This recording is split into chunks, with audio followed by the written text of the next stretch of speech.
ভয়াবহ জ্বালানি যুদ্ধে রূপ নিচ্ছে ইসরায়েল ইরান সংঘাত। আজও চলছে তেহরানের তেলের ডিপো পাইপলাইন। পাল্টা আঘাতে বন্ধ বাহরাইনের প্রধান শোধনাগার। লোহিত সাগরে দুটি যুদ্ধজাহাজ পাঠাবে ফ্রান্স। তিন পাম্পের জন্য তেল ট্যাঙ্কি কিছুটা ভরে রাখছিলাম, এই জন্য কিছু তেল শর্ট ছিল, এটা এখন নিয়ে নিলাম। এখানে কোনো ধরনের টোকেন বা স্লিপ নেই, নিজেরাই সিরিয়াল মেনটেন করতে হচ্ছে। এখান থেকে 2 লিটার নিচ্ছে, আরো জায়গা থেকে 3 লিটার নিচ্ছে, আবার অন্য কোনো জায়গায় 500 টাকারও দিচ্ছে।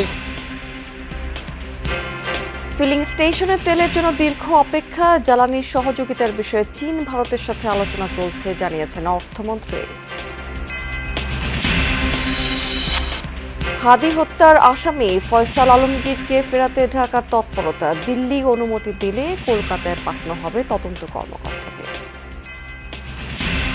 ভারতের কাছ থেকে কনসুলার অ্যাক্সেস আমরা চেয়েছি, যাতে কারণ আমাদের কাছে যা তথ্য আছে সেই তথ্যটা এখন পর্যন্ত যথেষ্ট নয়।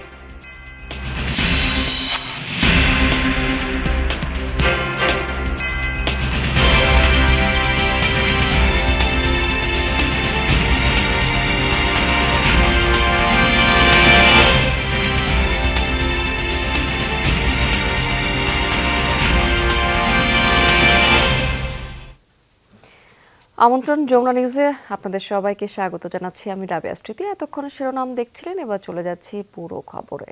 মধ্যপ্রাচ্যে ইরান ইসরায়েল যুক্তরাষ্ট্রের ত্রিমুখী সংঘাত এখন রূপ নিয়েছে জ্বালানি যুদ্ধে।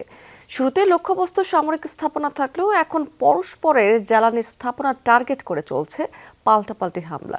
শুধু সামরিক দিক থেকেই নয়, বরং অর্থনৈতিকভাবেও একে অপরকে পঙ্গু করার চেষ্টা চালাচ্ছে ওয়াশিংটন, তেল আবিব, তেহরান। হামলা হয়েছে বাহরাইন, কাতার, সৌদি আরব এবং আমিরাতেও। এদিকে মধ্য ইসরায়েলে আইআরজিসির হামলায় প্রাণ গেছে একজন ইসরায়েলির।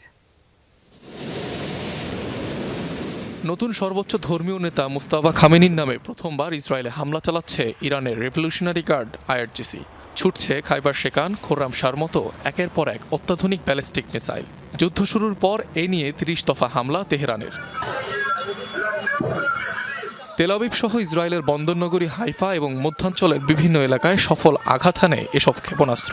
টার্গেট করা হয় আইডিএফ এর কয়েকটি ঘাঁটি। সবচেয়ে বেশি ক্ষয়ক্ষতি হয় আবাসিক এলাকায়, ঘটে প্রাণহানিও, ধ্বংস হয়েছে ভূগর্ভস্থ বাংকার। সোমবার আরব দেশগুলোর মধ্যে বাহরাইনে সবচেয়ে বড় হামলা চালায় ইরান। দেশটিতে ইরানের ড্রোন হামলায় আহত হয় 32 জন।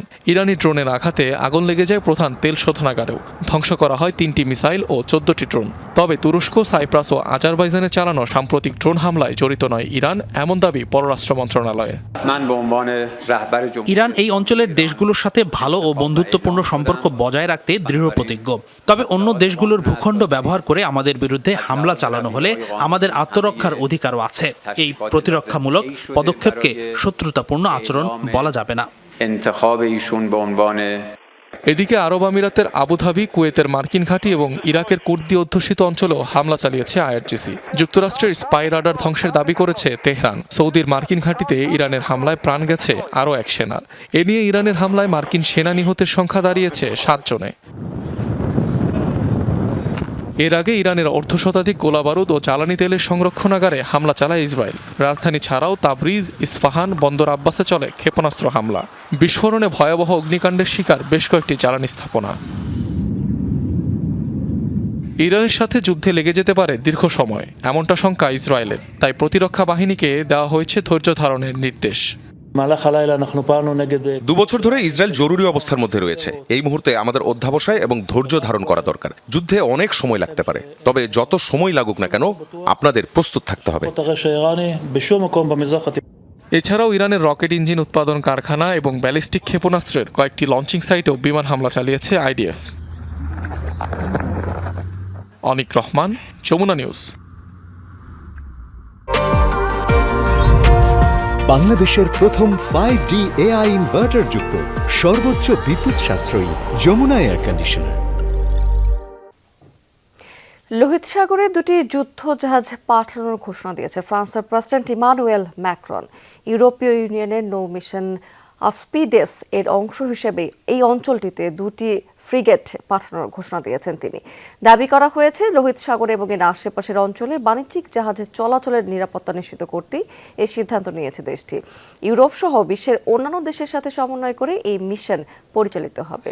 মধ্যপ্রাচ্যে চলমান যুদ্ধ কিছুটা শান্ত হলে এই মিশনের পরিধি হরমুজ প্রণালী অবধি বাড়ানোর প্রস্তাবও দিয়েছেন ম্যাক্রন।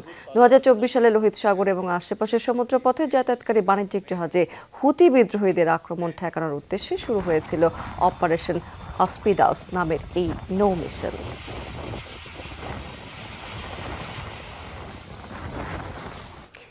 ইরানের নতুন সর্বোচ্চ নেতা মুস্তাবা খামেনিকে শুভকামনা জানিয়েছেন রাশিয়ার প্রেসিডেন্ট ভ্লাদিমির পুতিন। সোমবার এক টেলিগ্রাফ বার্তায় তার শুভাশিস পাঠিয়েছেন তিনি। ক্রেমলিনের এক বিবৃতিতে জানানো হয়েছে যে ইরানের এই কঠিন সময়ে নবনির্বাচিত সর্বোচ্চ নেতা মুস্তাবা খামেনির পাশে থাকার আশ্বাস দিয়েছেন পুতিন। পিতার মতোই কঠিন দায়িত্ব তার কাঁধে, এই কথাও জানিয়েছেন। পাশাপাশি আগের মতোই রাশিয়া ইসলামী প্রজাতন্ত্র ইরানের নির্ভরযোগ্য অংশীদার হয়ে থাকবে বলে অঙ্গীকার পুনর্ব্যক্ত করেছেন। মুস্তাবা খামেনির সুস্বাস্থ্য এবং সফলতা কামনা করেছেন রুশ এই প্রেসিডেন্ট। সোমবার ইরানের ইতিহাসে তৃতীয় সর্বোচ্চ নেতা নির্বাচিত হন আয়াতুল্লাহ খামেনির দ্বিতীয় ছেলে মুস্তাবা খামেনি।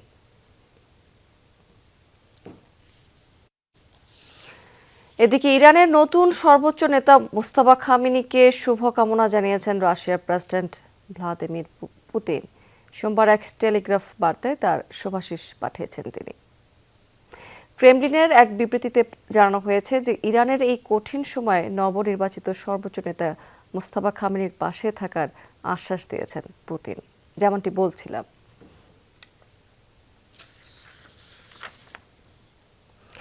আরব দেশগুলোর সার্বভৌমত্ব রক্ষায় একটি যৌথ আরব বাহিনী গঠনের প্রস্তাব দিয়েছে মিশর।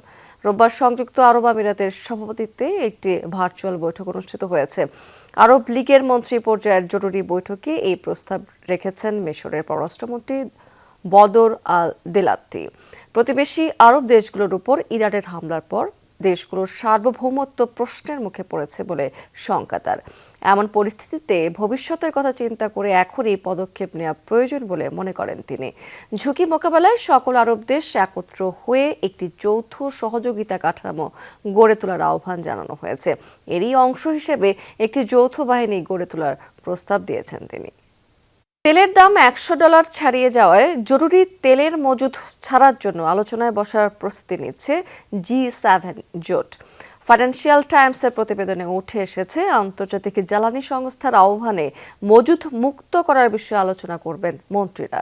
নিউ ইয়র্ক এর স্থানীয় সময় সকাল 8:30টার দিকে এই বৈঠকটি অনুষ্ঠিত হবে। এ সময় ইরান যুদ্ধের প্রভাব নিয়ে আলোচনা হবে। তেলের মূল্যের সংকট মোকাবেলায় দেশগুলোকে সাহায্য করার জন্য তৈরি একটি জরুরি ব্যবস্থার অংশ হিসেবে পেট্রোলিয়ামের কৌশলগত মজুদ রাখে আন্তর্জাতিক জ্বালানি সংস্থা। জরুরি মজুদ মুক্ত করার পক্ষে এখন পর্যন্ত সমর্থন প্রকাশ করেছে আমেরিকা সহ G7 এর 3টি দেশ বলে জানা গেছে। রেশনিং পদ্ধতিতে জ্বালানি তেল সরবরাহ হলেও আটকানো যাচ্ছে না মজুদ প্রবণতা। যানবাহনের ধরন অনুযায়ী পরিমাপ নির্ধারণ করা থাকলেও একাধিক পাম্প ঘুরে অতিরিক্ত তেল নিচ্ছেন অনেকেই। আজও অপেক্ষার দীর্ঘ সারি ফিলিং স্টেশনগুলোতে দেখা গেছে। বেসরকারি পাম্প কর্তৃপক্ষ বলছে যে ডিপো থেকেই এখন তেল মিলছে চাহিদার চেয়ে অনেক কম। তবে রাষ্ট্রায়ত্ত ফিলিং স্টেশনগুলোতে তেল সরবরাহ এখনো পর্যন্ত স্বাভাবিক পর্যায়ে রয়েছে। বাংলাদেশ পেট্রোলিয়াম কর্পোরেশনের এই পাম্পটি রাজধানীর পরিবাগে, যেখানে গত 3 দিনে একবারও ফুরায়নি তেলের মজুত। সকাল থেকেই দীর্ঘ লাইন ঠেলতে হলেও নির্ধারিত তেল পাচ্ছেন সবাই। কিন্তু অভিযোগ, একটি মোটরযান দিনে কতবার তেল নিচ্ছে তা যাচাইয়ের সীমাবদ্ধতার কারণে অতিরিক্ত তেল নেয়ার সুযোগ থাকছে। তাই রেশনিং পদ্ধতির কার্যকারিতা নিয়েও প্রশ্ন থেকেই যায়। আরেকটা স্টেশনে যে আমার তো দেখতেছে না, টোকেন তো চেক করবে না। তার মানে আপনি নিতে পারবেন? নিতে পারবো, জি জি। 3 পাম্পের তেল টাঙ্কি কিছুটা ভরে রাখছিলাম, এই জন্য কিছু তেল শর্ট ছিল, এটা এখন নিয়ে নিলাম। এখানে কোনো ধরনের টোকেন বা স্লিপ নেই, নিজেরাই সিরিয়াল মেনটেন করতে হচ্ছে। এখান থেকে 2 লিটার নিচ্ছে, আরো জায়গা থেকে 3 লিটার নিচ্ছে, আবার অন্য কোনো জায়গায় 500 টাকারও দিচ্ছে। অন্য কোনো জায়গা থেকে তেল নিয়ে আসে, তাইলে আপনার বোঝার কোনো উপায় আছে? না না, আমরা কিভাবে বুঝবো? আমরা তো এগুলো বোঝার ইয়ে না। সোমবার ঢাকার বেশিরভাগ পাম্প সচল থাকলেও অনেক পাম্পে বন্ধ অকটেন সরবরাহ। দেয়া হচ্ছে একটি জ্বালানি তেল। ডিজেলের পর্যাপ্ত মজুদ থাকলেও ভোগান্তিতে গণপরিবহন শ্রমিকরা। ফজর পরে এখানে আসছি, আসার পরে বলতেছে যে তেল তো নাই। 5টা পাম্প ঘুরে এই যে মাত্র তেল নিলাম, প্রায় 2 ঘন্টা ভরে ঘুরলাম আর কি, তেল নেওয়ার কোনো সুযোগই পাইনি। এটা আমরা ভোগান্তি হচ্ছে অনেক। বেশ কিছু পাম্পে দেখা যায় রেশনিং পদ্ধতিতে নির্ধারিত তেলের চেয়েও কম দিতে। পাম্প কর্তৃপক্ষ বলছে ডিপো থেকেই কমে এসেছে সরবরাহ, চাহিদার অর্ধেক তেল পাচ্ছেন ডিলাররা। সময় লস হচ্ছে, আমাদের কাজ কাম আছে, ডিউটি আছে, ডিউটি রাইখা আমাদের এখানে আসা লাগে। লিটারে 2 দিন চালানো যাবে। ঢাকা শহরের প্রায় পাম্পগুলি বন্ধ করে রাখছে ইচ্ছা করে। সরকারের কোনো তদারকি নেই। যদি প্রত্যেকটা পাম্পেই তেল থাকতো এবং 1-2 লিটার করে দিত, তাহলে আমরা এই হতাশায় থাকতাম না, এত হাহাকার হইতো না। আমাদের এখন দরকার হলো 18,000 ডিজেল 4.5 অক্টেন, সেই জায়গায় আমাদেরকে দিয়েছে 9,000 ডিজেল 4.5 অক্টেন। তাই আমার পর্যাপ্ত পরিমাণ ডেলিভারি দিতে পারছি না। ভোগান্তি থাকলেও মধ্যপ্রাচ্য সংকট ঘিরে জ্বালানির দাম না বাড়ায় সন্তোষ সাধারণ মানুষের। সরবরাহ বাড়াতে সরকারের প্রতি আহ্বান তাদের। তানজিম শাফিন, যমুনা নিউজ, ঢাকা। ভারতের আসামের নুমালীগড় রিফাইনারি থেকে আসছে 5,000 metric ton diesel. Bangladesh petroleum কর্পোরেশনের বাণিজ্য এবং অপারেশন বিভাগের মহাব্যবস্থাপক মোহাম্মদ মোর্শেদ হোসাইন আজাদ এই বিষয়টি নিশ্চিত করেছেন। তিনি জানিয়েছেন যে ইতিমধ্যে ডিজেলের পাম্পিং কার্যক্রম শুরু হয়েছে সেখানে। মঙ্গলবারের মধ্যে পাইপলাইনে করে বাংলাদেশে পৌঁছাবে এই ডিজেল। জ্বালানি তেলের মজুদ স্বাভাবিক রাখতে এবং নিরবিচ্ছিন্ন সরবরাহ নিশ্চিত করতে সরকার জরুরি ভিত্তিতে এই উদ্যোগ নিয়েছে। দারিদ্র্য বিমোচনে জাকাতের কার্যকরী ব্যবহারে গুরুত্ব দিয়েছেন প্রধানমন্ত্রী তারেক রহমান। জাকাত বাস্তবায়ন পদ্ধতি নিয়েও আলোচনা করেছেন তিনি। দুপুরে সচিবালয়ে জাকাত বিষয়ক সভায় এই সংক্রান্ত একটি কমিটি গঠনের নির্দেশও দেওয়া হয়েছে সেখানে। এর আগে বিমানমন্ত্রী এবং প্রতিমন্ত্রীর সঙ্গে বৈঠকে বিমানকে জনবান্ধব এবং আধুনিকায়ন করতে বেশ কিছু পরামর্শ দিয়েছেন সরকার প্রধান। দুপুরে প্রধানমন্ত্রী তারেক রহমানের সভাপতিত্বে সচিবালয়ে জাকাত বিষয়ক সভা অনুষ্ঠিত হয়, যেখানে যোগ দেন ধর্মমন্ত্রী শাহ মোফাজ্জল হোসেন কায়কোবাদ ও আসসুন্নাহ ফাউন্ডেশনের চেয়ারম্যান শায়খ আহমদুল্লাহ। আগামীতে জাকাত ব্যবস্থাপনা উন্নত করতে বৈঠকে আলোচনা করেন প্রধানমন্ত্রী। দারিদ্র্য বিমোচন ও কর্মসংস্থান সৃষ্টিতে জাকাতের ব্যবহার নিশ্চিতে নানান নির্দেশনা দেন প্রধানমন্ত্রী তারেক রহমান। কোন উপায় করলে পরে সত্যকারে জাকাত গ্রহীতারা জাকাত পাবে এবং জাকাত দাতারা জাকাত দেবে, এই সমস্ত দিয়ে বিস্তারিত আলোচনা হয়েছে। এই জাকাতের ব্যবস্থাপনা অনেক উন্নতি হবে এবং ফলস্পর্শী হবে। আল্লাহর হুকুম অনুযায়ী জাকাত যেভাবে মানুষ দেয় সে ব্যবস্থা হবে। জাকাত নিয়ে সরকারের জায়গা থেকে আরও ইফেক্টিভলি কীভাবে জাকাত বন্টনকে আরও সুশৃঙ্খলভাবে করা যায় এবং আরও ইফেক্টিভলি করা যায়, সেই সম্ভাবনাগুলোকে খুঁজে বের করার জন্য তিনি নির্দেশ দিয়েছেন। দরিদ্রকে সাময়িক কিছু টাকা পয়সা দিয়ে তার দারিদ্র্য আসলে দূর করা যায় না, বরং তাকে আইদার স্কিল ডেভেলপ করে দেওয়া আর না হয় তাকে স্বাবলম্বী করার কোনো একটা প্রসেসে যাওয়া। এর আগে প্রধানমন্ত্রীর সঙ্গে সৌজন্য সাক্ষাৎ করেন বেসামরিক বিমান ও পর্যটন বিষয়ক মন্ত্রী ও প্রতিমন্ত্রী। বৈঠক শেষে প্রতিমন্ত্রী রাশিদুজ্জামান মিল্লাত জানান, মধ্যপ্রাচ্য সংকটের কারণে বন্ধ রুটগুলোর কয়েকটিতে ইতোমধ্যেই বিমান চলাচল শুরু হয়েছে। বোর্ডটা যাতে ভালো হয় এবং বিমানের যে এমপ্লয়ি শর্টেজ আছে সেগুলিকে পূরণ করে বিমানের সার্ভিস জনগণের স্বার্থে যাতে আমরা ইউজ করতে পারি। 8টি বেল্টের লুক একটা গেট দিয়ে বেরোতো, স্ক্যানার মেশিন একটা ছিল। আমরা ইতিমধ্যে ভিজিটে গিয়ে 2টে করেছিলাম। তিনি আমাদেরকে বললেন যে প্রয়োজনে 3টা করে দেন যাতে জনদুর্ভোগ পোহাতে না হয়।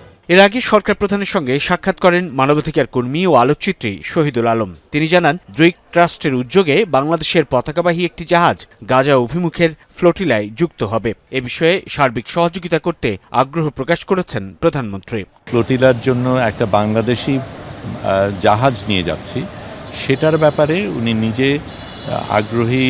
এটাকে কিভাবে সাপোর্ট দেওয়া যায়, কিভাবে সহযোগিতা করা যায় এবং বাংলাদেশকে যাতে এখানে প্রতিনিধিত্ব করা যায় সেটা নিয়ে আলাপ। দিনের শুরুতে প্রধানমন্ত্রী তারেক রহমানের সঙ্গে সৌজন্য সাক্ষাৎ করেন বাংলাদেশ রপ্তানি প্রক্রিয়াকরণ এলাকা কর্তৃপক্ষ বেবজার নির্বাহী chairman major general Mohammad Moazzem Hossain. এছাড়া জনপ্রশাসন, শিক্ষা, অর্থ ও আইসিটি উপদেষ্টাদের সঙ্গেও বৈঠক করেন প্রধানমন্ত্রী তারেক রহমান। সাইফুদ্দিন রবিন, যমুনা নিউজ, ঢাকা। জ্বালানি সংকট বিবেচনা করে সরকার অর্থনৈতিক কর্মসূচি সাজাচ্ছে, এমনটাই জানিয়েছেন অর্থমন্ত্রী আমির খসরু মাহমুদ চৌধুরী। দুপুরে সচিবালয়ে এই কথা বলেছেন তিনি। জানিয়েছেন এই সময় যে বিভিন্ন দেশের সাথে এ নিয়ে আলোচনা চলছে। তেল সমৃদ্ধ মধ্যপ্রাচ্যে যুদ্ধের কারণে জ্বালানির সংকট দেখা দেওয়াতে বিকল্প উৎস খুঁজছে বাংলাদেশ। চীন, ভারত সহ কয়েকটি দেশের সাথে সহায়তা চেয়ে আলোচনা চলছে বলেও জানিয়েছেন অর্থমন্ত্রী। এর আগে সচিবালয়ে অর্থমন্ত্রীর সাথে চীনা রাষ্ট্রদূতের বৈঠকেও উঠে আসে মধ্যপ্রাচ্যে যুদ্ধের এই প্রসঙ্গটি। চীনা রাষ্ট্রদূত এ সময় জানিয়েছেন যে জ্বালানির ক্ষেত্রে সহযোগিতা চাইলে আলোচনা হতে পারে বাংলাদেশের সাথে। এনার্জির জন্য তো সহযোগিতা চাই না কেন, আমরা সকলের কাছে চাইব। আমার তো এনার্জি সিকিউরিটি আমার জন্য অত্যন্ত গুরুত্বপূর্ণ, আমরা সবার কাছে চাচ্ছি। কিন্তু সাপ্লায়ার্স যে সমস্ত জায়গায় সাপ্লায়াররা আছে সকলের কাছে আমরা চাচ্ছি, কথা বলছি, কাজ করে যাচ্ছি। কনসুলার অ্যাক্সেস পেলে বাংলাদেশ তদন্ত কর্মকর্তা পাঠাবে কলকাতায়। তারপর জিজ্ঞাসাবাদ শেষে বন্দি প্রত্যাপন চুক্তির আওতায় ওসমান হাদি হত্যা মামলার দুই আসামি ফয়সাল আর আলমগীরকে ফেরানোর চেষ্টা করা হবে বলে জানিয়েছেন পররাষ্ট্র প্রতিমন্ত্রী শামা ওবায়েদ। আর স্বরাষ্ট্রমন্ত্রী সালাউদ্দিন আহমেদ বলেছেন যে খুব দ্রুতই তাদের দেশে ফিরিয়ে এনে বিচারের মুখোমুখি দাঁড় করানো হবে। গেল বছরের 12ই ডিসেম্বর প্রকাশ্যে দিবালোকে গুলি করা হয় ইনকিলাব মঞ্চের মুখপাত্র শরীফ ওসমান হাদিকে। গুলি করার 12 ঘন্টার মধ্যে ময়মনসিংহের হালুয়াঘাট সীমান্ত দিয়ে অবৈধভাবে ভারতে পালায় হাদিকে গুলি করা ফয়সাল করিম আর মোটরসাইকেল চালক আলমগীর। ভারতের বিভিন্ন এলাকায় ছদ্মবেশে ছদ্মনামে ঘোরাঘুরির পর পশ্চিমবঙ্গের বনগাঁ এলাকায় আত্মগোপনে ছিল দুজন। শেষমেশ ভারতের পশ্চিমবঙ্গের এসটিএফ বাহিনীর হাতে গ্রেফতার হয় ফয়সাল আলমগীর। এখন তারা অবৈধ অনুপ্রবেশের মামলায় 14 দিনের পুলিশ হেফাজতে। সবশেষ হাদি হত্যা মামলার তদন্তে থাকা সিআইডি বলছে শুরু হয়েছে ভারতের সাথে আনুষ্ঠানিক যোগাযোগ। এখন তাদেরকে না নিয়ে আসলে এবং এটার যে মূল ডিজাইনারকে এই ঘটনাটা কারা ঘটাইছে এটা যদি সম্পূর্ণ আমরা রিভিল করতে না পারি তাহলে তদন্তটা সম্পূর্ণ হবে না, কারণ আমরা চার্জশিট দিতে পারবো। অ্যাটলিস্ট আসামি দুইটা এখন কোথায় আছে কেউ আছে এটা আমরা জানি, এবং তাদেরকে নিয়ে আসার জন্য যা লিগ্যাল ফ্রেমওয়ার্ক দরকার সেটাও আমাদের আছে। মামলার বাদীর কাছে প্রশ্ন ছিল কতটা সময় লাগবে তাদের দেশে আনতে। যেহেতু সে অন্য মামলায় অ্যারেস্ট বা অন্য অভিযোগে, ওই অভিযোগে তার বিচার হওয়ার পরেও আসতে পারে, অথবা এই মুহূর্তে যদি বাংলাদেশ থেকে তার কূটনৈতিকভাবে তার সাথে বন্ধু বিনিময়ের জন্য এই মামলার কজ দেখিয়ে তাকে চাওয়া হয়, আর ওই দেশের সরকার যদি দেয় তাহলে ওই দিকের বিচার হওয়ার আগেই আসতে পারে, অথবা ওই দেশের বিচার হয়ে তার রায় হবে, রায় পরে তাকে হস্তান্তর করতে পারে। এদিকে পররাষ্ট্র প্রতিমন্ত্রী জানিয়েছেন কনসিউলার অ্যাক্সেস পেলে কলকাতায় যাবে ঢাকার তদন্ত কর্মকর্তারা। ভারতের কাছ থেকে কনসুলার অ্যাক্সেস আমরা চেয়েছি, যাতে কারণ আমাদের কাছে যা তথ্য আছে সেই তথ্যটা এখন পর্যন্ত যথেষ্ট নয়। তো এই সম্পূর্ণ তথ্য পাওয়া পর্যন্ত আমাদের কিছুক্ষণ অপেক্ষা করতে হবে। একই সাথে স্বরাষ্ট্রমন্ত্রী বলছেন চুক্তি অনুযায়ী দ্রুতই দুই আসামিকে দেশে ফিরিয়ে আনার চেষ্টা চলছে। ইতিমধ্যে স্বরাষ্ট্র মন্ত্রণালয়ের পক্ষ থেকে পদক্ষেপ নেওয়া হয়েছে। পররাষ্ট্র মন্ত্রণালয়কে আমরা অনুরোধ করেছি তারা এটা যেটা extradition treaty in between two countries আছে সেই মতে আমাদেরকে ফেরত দেবেন বলে আমরা আশা করছি, এবং আমরা ফেরত আনার জন্য যথেষ্ট জোর প্রচেষ্টা চালাবো। এদিকে ওসমান হাদির ইনকিলাব মঞ্চের প্রতিনিধিরা বলছেন হত্যার সঙ্গে জড়িত সবাইকে খুঁজে বের করতে হবে এবং এই দুইজনেরই বিচার নিশ্চিত করতে হবে। সিভিল মিলিটারি ইন্টেলিজেন্সের মধ্যে যারা এখনো ঘাপটি মেরে বসে আছে তাদেরকে বিচারের মুখোমুখি করতে হবে। যে কারণে এই বাংলাদেশে এরকম ঘটনা ঘটে এবং সেটার কোনো গোয়েন্দা তত্ত্ব থাকে না। সরকারি সূত্র বলছে ভারতে চলমান আইনি প্রক্রিয়া শেষ হলে বন্দি প্রত্যর্পণ চুক্তির আওতায় দ্রুতই ফয়সাল ও আলমগীরকে দেশে ফেরানো যাবে। মশিউর অনিক, যমুনা নিউজ, ঢাকা। স্মরণকালে সবচেয়ে বড় যৌথ অভিযান হয়েছে চট্টগ্রামের ভয়ঙ্কর জনপদ জঙ্গল সলিমপুরে। বিভিন্ন বাহিনীর প্রায় ৩৫০০ সদস্য এই অভিযানে অংশ নিয়েছে। আটক হয়েছে সেখানে ১৫ জন। সোমবার ভোর থেকে জঙ্গল সলিমপুরে ভয়ঙ্কর সন্ত্রাসীদের নিরাপদ আস্তানায় দিনভর চলে এই যাবৎকালের সবচেয়ে বড় এবং নজিরবিহীন সমন্বিত কমান্ডো অভিযান। সন্ত্রাসীরা প্রবেশপথের কালভার্ট ভেঙে রাখলেও দমানো যায়নি অভিযান টিমকে। আকাশে হেলিকপ্টার দিয়ে নজরদারি ওড়ানো হয় ড্রোন, মাটির নিচে বা ঝোপঝাড়ে লুকানো অস্ত্র, বিস্ফোরক শনাক্তে ছিল ডগ স্কোয়াড। এক পর্যায়ে পাওয়া যায় সন্ত্রাসীদের নিয়ন্ত্রিত সিসি ক্যামেরা, কন্ট্রোল রুম। অন্যতম অভিযুক্ত ইয়াসিন এবং রোকনকে পাওয়া না গেলেও অভিযানে আটক করা হয় আরও বেশ কয়েকজনকে। পরে জঙ্গল সলিমপুরে অপরাধ দমনে আইন শৃঙ্খলা রক্ষাকারী বাহিনীর ক্যাম্প স্থাপনের কথা জানানো হয়। ঢাকার আশুলিয়াতে তাফিজুল কোরআনুল করিম ফাজিল মাদ্রাসা দখল নিতে হামলা ঘটনা ঘটেছে। এ সময় প্রধান ফটক সহ বেশ কিছু স্থাপনায় হামলা চালায় দুর্বৃত্তরা। রোববার দুপুরে মাদ্রাসা ক্যাম্পাসে এই ঘটনাটি ঘটে। মাদ্রাসাটি দারুল ইহসান ট্রাস্ট দ্বারা পরিচালিত হয়।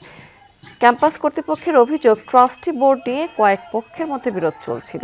এ নিয়ে এর আগেও ধাওয়া পাল্টা ধাওয়ার ঘটনা ঘটে। তবে সবশেষ স্থানীয় বিএনপি নেতা জাকির হোসেন তার লোকজন নিয়ে মাদ্রাসা দখলের চেষ্টা করে। এ সময় দেশীয় অস্ত্র নিয়ে হামলা করা হয়। পরে পুলিশ এবং সেনাবাহিনী ঘটনাস্থলে গিয়ে পরিস্থিতি নিয়ন্ত্রণে আনে।